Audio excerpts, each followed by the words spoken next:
All right, here we go. World Cup preview. We're already underway with Russia and Saudi Arabia. That total was 2.5 under minus 150. Our soccer expert Nigel Seeley thinks it'll be 0-0 at the half. So we'll see if Russia draw first half and then Russia wins was 3-1. Nigel recommended that as well. So get involved with the in-play as it's only the only match today, but the World Cup is here. Jeff Sherman at Golf House from the Westgate here in town. Brazil and Germany, your favorites. France, Spain, and Argentina as well. Odds to win the World Cup groups. Now, I was talking to Nigel. He made a case that there's some value. I think there's a case to be made with Russia because of the corruption. You know, a call won't go against them. Plus 220 to win the group. A lot of people think Uruguay can be a sleeper as high as 33-1. So run through some of those groups there. Group B, Spain minus 240, Portugal plus 220. Group C, France minus $3. Group D, Argentina minus $2, Croatia plus 225. Nigel Seeley also likes Croatia there, 30-1. Could make some noise out of Group D. Brazil minus 450. These are some astronomical prices to advance as well. As Brazil is minus 2,400. Spain is, France is minus 2,000.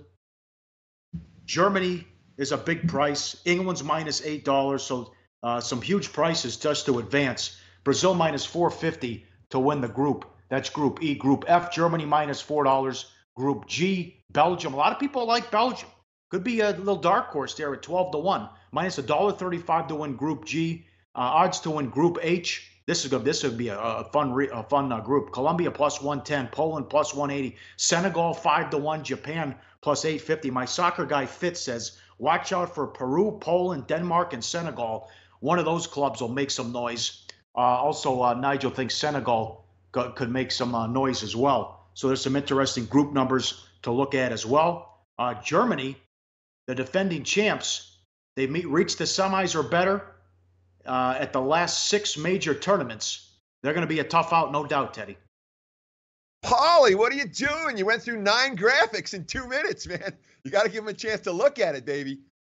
Let's start right back at the top. We look at the odds to win it all. Obviously, we've got the 5 favorites, and literally it's 5 favorites. You know, Brazil, Germany, France, Spain, and Argentina. The question is there anyone else from the middle to bottom of the pack that's live? And frankly, everyone I talk to says no. You know, the Belgiums, the Englands, the Portugal, the Uruguays, Croatia, Colombia, Mexico, all on the list. Russia at 80-1 is a long shot if the calls go in their favor. But the bottom line is, from the experts, I'm no soccer expert, from the experts, this is expected to be a chalky World Cup final.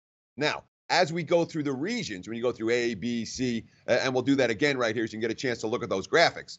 But as we go through the regions, all right, you start to see some of the interesting discussion because most of the best bets that I've been, again, no expert, but the best bets that people I'm talking to are to advance, taking some of the long shots to advance, not necessarily to win the group. And we have here all these odds courtesy of the Westgate Superbook, but the odds to advance out, not necessarily to win, to get into the next round. So when you look in Group A, certainly, yeah, Russia's a dog. If you believe in the conspiracy theory, that's where you want to go.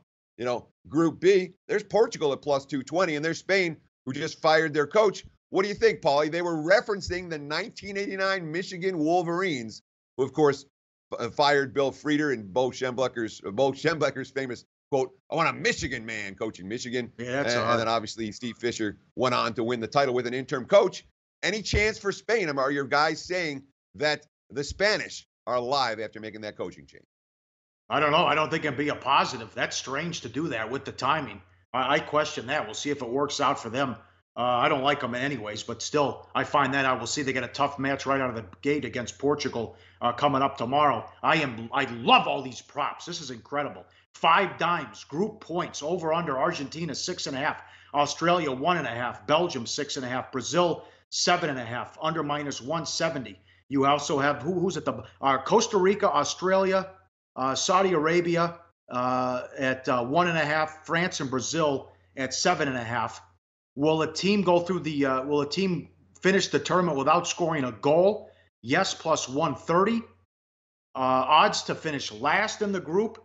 That's also fascinating. Total goals scored in the World Cup.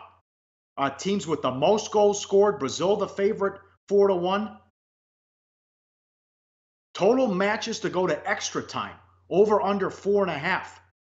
And you also bet between 0 and 1, 2 and 3, 4 and 5, and 6+. Total matches to go to PKs, over 3.5 plus 130. That's at BetDSI.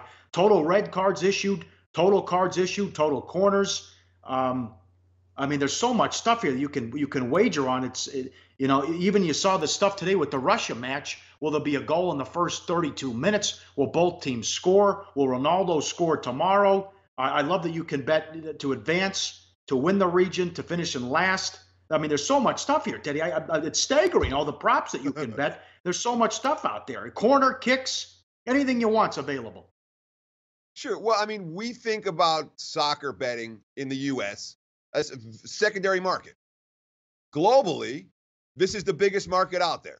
Soccer, tennis, as big as it gets, neither of which are the biggest betting sports in the U.S., where it's, football, basketball, baseball, in that order.